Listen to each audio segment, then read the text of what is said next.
Bom dia, eu queria falar um pouquinho sobre Travis Kalanick, esse camarada da foto, que é o criador e inventor do Uber. Ele é conhecido na mídia americana e no mercado como de personalidade agressiva, infantil, mulherengo e, acima de tudo, é um mentiroso. Na década de 90, ele criou uma empresa chamada Score Inc., que era de compartilhamento de vídeos e de filmes e áudios. Essa empresa estava prejudicando a indústria fono nos Estados Unidos. E esse pessoal, Panasonic, os grandes Sony, entraram com um processo pesado contra ele e conseguiram tirá-lo do mercado. E ainda disseram a ele, olha, caça outro canto para você. Ele achou um outro canto que ele achou depois de alguns anos, no final de 2008 para 2009, ele então criou o Uber, né? Que é essa empresa que está aí perturbando a vida de todo mundo, perturbando a vida dos motoristas e do mercado, e veio bagunçar o mercado todo. Então, ele foi afastado da empresa agora em meados de 2017, né, com a morte da mãe dele, por causa de uma sessão de escândalos que vieram acontecendo na empresa. O primeiro deles, que é aí a foto dessa menina de 6 anos, que é Sofia Leo, que o carro foi fazer uma conversão lá em São Francisco, atropelou a menina, o irmãozinho e a mãe. E a menina veio a óbito. Moral da história, Travis Kalanick, o CEO do Uber, não quis assumir a responsabilidade, porque naquele exato momento não tinha nenhum passageiro dentro do carro. Como não tinha passageiro dentro do carro, o motorista estava só deslocando pelas ruas de São Francisco, então ele achou que não tinha responsabilidade nenhuma no evento. Moral da história, a família buscou um advogado, entraram com ação na justiça, e o juiz então bateu o martelo e mandou a Uber indenizar a família.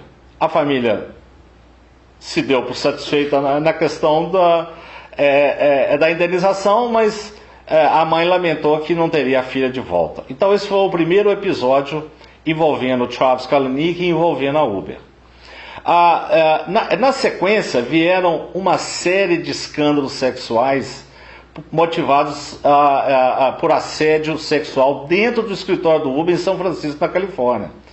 E que Travis Kalanick não fazia nada para poder resolver essa questão. A empresa vinha aí a sendo acusada de uma cultura de sexismo. Então as meninas lá fizeram várias reuniões e tentando uma solução com ele. Ele simplesmente alegava que não poderia demitir os funcionários do sexo masculino porque eles eram importantes na empresa. Bom, depois o que acontece? O prefeito de Portland, a capital do Oregon, e na cidade também de Tampa, na Flórida, proibiram o Uber de rodar. Mas ele chamou o jurídico, deu uma ordem para o jurídico e disse que queria um sistema fake para poder rodar. Esse sistema chama Greyball. Então é só você entrar no Google aí e digitar Greyball Uber, que vocês vão ler a matéria completa e se inteirar do que se trata essa ferramenta que ele usou para poder driblar as autoridades e que depois ele foi descoberto. Ele foi descoberto, porque nada que é errado sobrevive por um longo tempo. O que ele fazia? Ele identificava uma chamada suspeita, que era a chamada dos agentes das prefeituras que eu citei aqui, que é Portland, no Oregon, e Tampa, na Flórida. Então, os agentes chamavam o carro para poder apreender o veículo. Mas o Uber identificava aquele celular como suspeita, porque ele delimitou um negócio chamado geofence, e que ele circundava geograficamente dentro do aplicativo aquela área que envolvia o departamento da prefeitura encarregada de trânsito. Então todas as chamadas que vinham daquela área circunscrita pelo geofence eram chamadas suspeitas. Aí ele mandava uma mensagem na hora para o motorista, pedindo o motorista para retornar e não atender aquela chamada. E ele julgava uma nuvem no celular do suposto cliente que estava chamando. Nesse caso, o cliente aí era um funcionário da prefeitura que tinha feito cadastro como cliente e estava traindo o carro para poder fazer a apreensão. Bom, ele foi descoberto, tá certo? E aí esse foi mais um escândalo registrado nas contas do Uber. Depois vem um escândalo que é gravíssimo, e tudo isso eu fui buscando na mídia americana ao longo dos 2 últimos anos, tá certo? Que envolve fraude e roubo de propriedade intelectual. Porque o que acontece? O Uber hoje é considerado pelo mercado como a maior empresa de táxi do planeta. Então, as indústrias automobilísticas, para se defenderem do avanço dele, porque ele pode causar um estrago, né, ele pode manipular o mercado, a partir do momento que ele criou essa estrutura gigantesca, né, de uma empresa de táxi. Então, para se defender, essas empresas automobilísticas, indústrias automobilísticas, correram também para poder desenvolver os seus próprios aplicativos. Nesse meio tempo, Google e Apple também entraram nessa guerra, porque são empresas de tecnologia. Então todo mundo sabe que a Alphabet é dona da Google, que é dona da Waymo. Então, no caso da Google, ela criou essa empresa que chama Waymo e contratou um cientista americano chamado Anthony Levandowski para desenvolver o projeto do carro sem motorista, que já está em fase de teste e que já deve agora em 2018, no mais tardar em 2019, já deve estar sendo liberado pelas autoridades americanas. Então está em fase de teste e esse projeto é um projeto que vai revolucionar todo o mercado.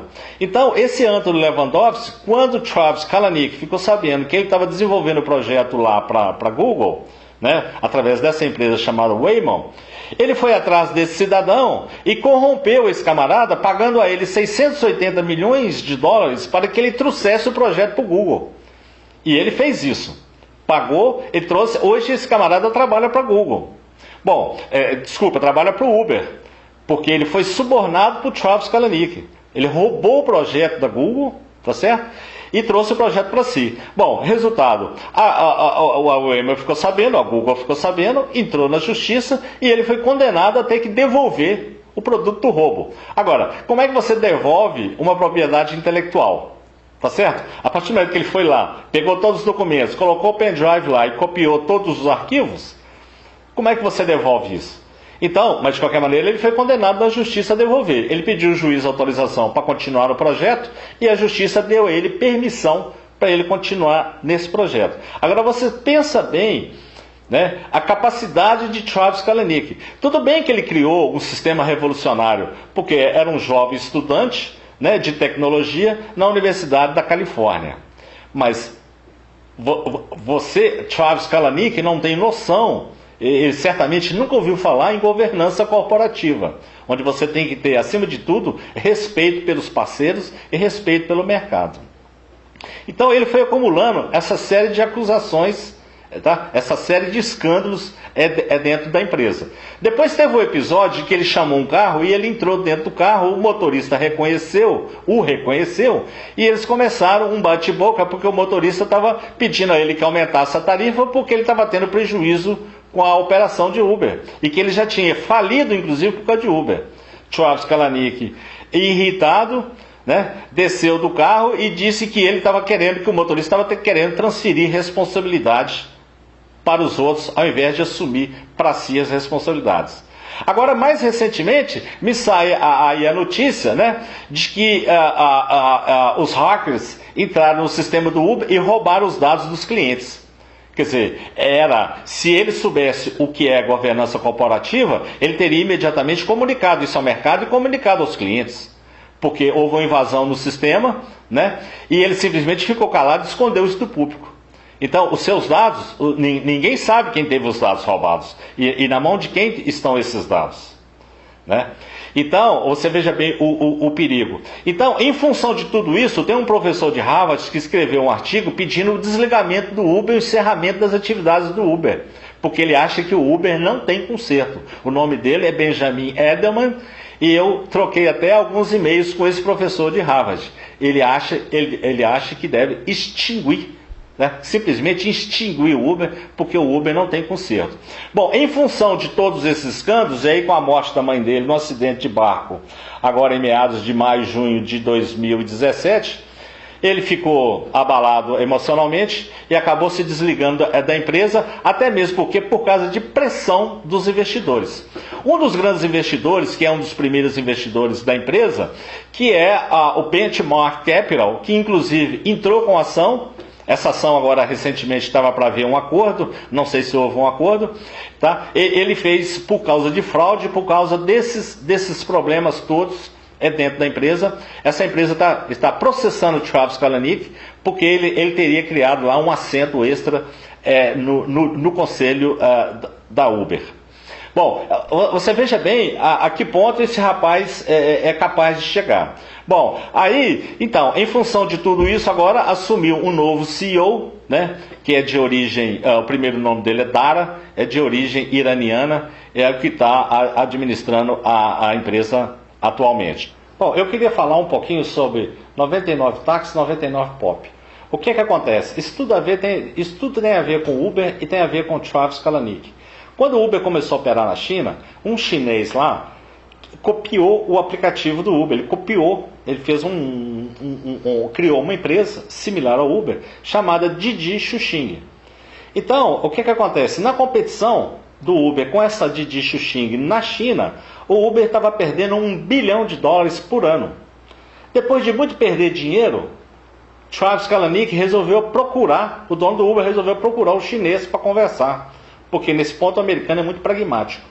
E aí ele jogou a toalha, ele chamou o chinês e falou: olha, eu quero fazer um acordo com você.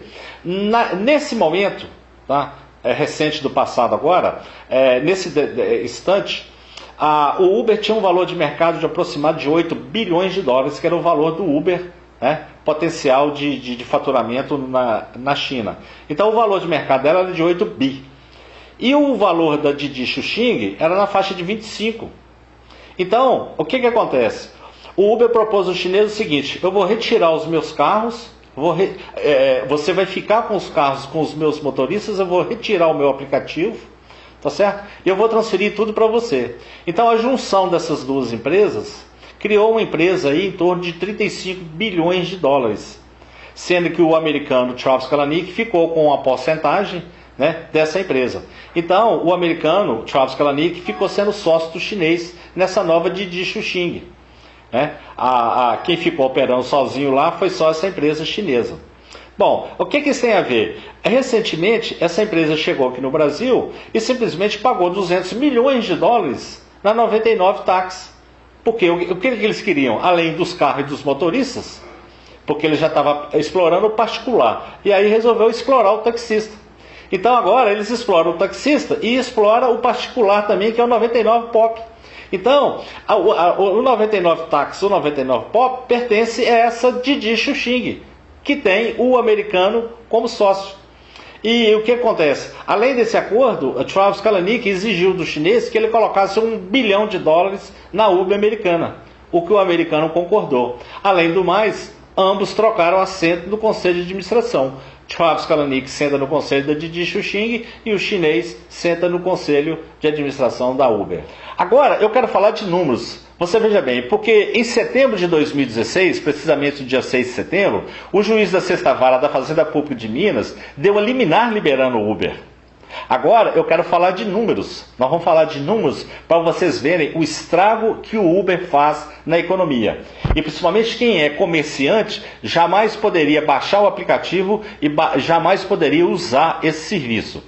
Então, eu quero primeiro falar aqui, nós vamos imaginar Belo Horizonte com 40 mil clientes, que é algo assim, um número completamente razoável e plausível. 40 mil clientes. Onde 40 mil clientes do Uber, tá certo? Esses clientes, na média, porque tem gente que paga $1.000, $1.500, R$2.000 de Uber por mês, que vem na fatura do cartão de crédito.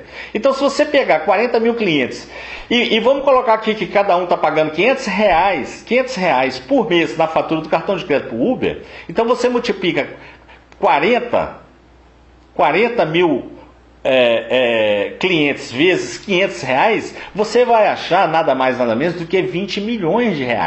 Então são 20 milhões que são retirados da economia todo santo mês. Esse dinheiro sai de Belo Horizonte e vai para São Francisco, na Califórnia, engordar o bolso da empresa. E o que isso, você veja bem, é um arraso para a economia, é um arraso para todo mundo, porque prejudica o comércio em geral, a todo mundo. Bom, agora eu quero falar do prejuízo. Bom, o prejuízo dos motoristas em Belo Horizonte em 3 anos de operação do Uber, tá? Porque em setembro agora de 2017 o Uber completou 3 anos. Então nós já estamos com mais de 3 anos de operação. Então nós vamos pegar 36 meses. Se você pegar, porque o que é que acontece? O táxi ele roda com R$3 o quilômetro. A tarifa do táxi é R$3 o quilômetro. Já esse valor é de 2016, que permaneceu em 2017, porque não pôde haver reajuste, porque a BH Trans e o sindicato entenderam que não havia espaço para poder majorar a tarifa em 10%, que teria sido a inflação lá do governo da Dilma. Então, essa tarifa do táxi ela teria que ser R$3,30 o quilômetro rodado, mas ela está em R$3. Então, agora o que acontece? O táxi, na compra do carro, ele não paga IPI. Ele não paga IPI. Então, um carro que para um cidadão comum custa 100 mil, para o táxi ele custa 70 mil, em média. Por quê? Era a faixa de 30% o imposto de produtos industrializados IPI. Ele não paga IOF e nem paga ICM na compra do carro. Bom, além disso, o táxi não paga IPVA. Muita gente não sabe disso, mas o táxi não paga IPVA. Então, o táxi tem essa isenção fiscal que veio lá do governo Collor. Então, se o táxi tem essa isenção fiscal e cobra R$3 o KM, o Uber, que não tem isenção nenhuma, deveria ser quanto o KM? Ele tinha que ser pelo menos R$4 o KM, correto? O Uber deveria ser R$4 o KM, ou seja, ele seria mais caro que o táxi. Bom, se ele fosse R$4 o KM, eu te pergunto, a plataforma ia se viabilizar? Ia funcionar? Lógico que não, porque ninguém ia querer, porque é mais caro que o táxi. Então, quanto que é a tarifa do Uber? R$1,50. Olha bem, a tarifa do Uber é metade da tarifa do táxi e não tem isenção que o táxi tem. Então eu te pergunto, é razoável pensar que isso dá lucro? É lógico que não dá lucro, só dá perda. As perdas são constantes. Uma viagem do Uber dá prejuízo. 100 viagens do Uber são 100 vezes prejuízo. Então esse motorista fica falando, porque é uma renda, estão querendo tirar nosso emprego, tirar nossa renda. Não existe renda, porque o brasileiro não sabe fazer conta. Infelizmente, o brasileiro é ingênuo. E a maioria dos motoristas do Uber tem mania de fazer conta só de gasolina. Você não tem que fazer conta de gasolina. Tem uma série de insumos. Tá certo? Os R$3 do KM do táxi não foi achado na lata do lixo. Isso é cálculo de planilha. Tá certo? Então, a tarifa do Uber tinha que ser R$4. Então, a diferença do prejuízo, na verdade, teria que ser de 4 para 1,50. Né? Então, o que é uma diferença astronômica. Mas nós não vamos fazer essas contas, não. Vou fazer uma conta bem simples aqui. O táxi faturava R$10 mil por mês em média, em torno de R$10 mil. Hoje ele está faturando 5 mil, tá certo? A renda dele caiu 50% pelo menos. Então se ele fatura 5 mil rodando a R$3 o KM, e o Uber é 1,50, se o Uber e o táxi rodaram a mesma quilometragem, então o táxi faturou, se o táxi faturou 5 mil, o Uber faturou quanto? O Uber faturou 2.500, porque ele faturou a metade. Então, se ele faturou 2.500, vamos comparar aí que se a tarifa do Uber fosse R$3. Então, eu posso afirmar que ele perdeu R$2.500 num único mês. Porque o táxi faturou 5, ele faturou 2.500, né? O táxi é R$3, o Uber é 1,50. Então, ele perdeu 2.500 nessas contas que eu estou fazendo. Então, você pega 10 mil motoristas e multiplica por 2.500 e multiplica por 36 meses, porque são 3 anos aqui a questão, nós vamos achar R$900 milhões de prejuízo. É onde eu falo que o prejuízo dos motoristas do Uber em Belo Horizonte já bateu R$1 bilhão. Então, o Uber vive do prejuízo e da desgraça alheia. Então, jamais, quando você usa o serviço Uber, você está prejudicando o motorista. Ele está sendo prejudicado, porque ele está perdendo dinheiro. Ele roda enquanto o carro dele estiver funcionando, porque o dia que o carro dele quebrar, ele está fora da plataforma. Agora você pensa bem, o próprio Uber anunciou recentemente que a empresa está com meio milhão de motoristas no Brasil. Então, num único mês, 500 mil de motoristas, tá certo?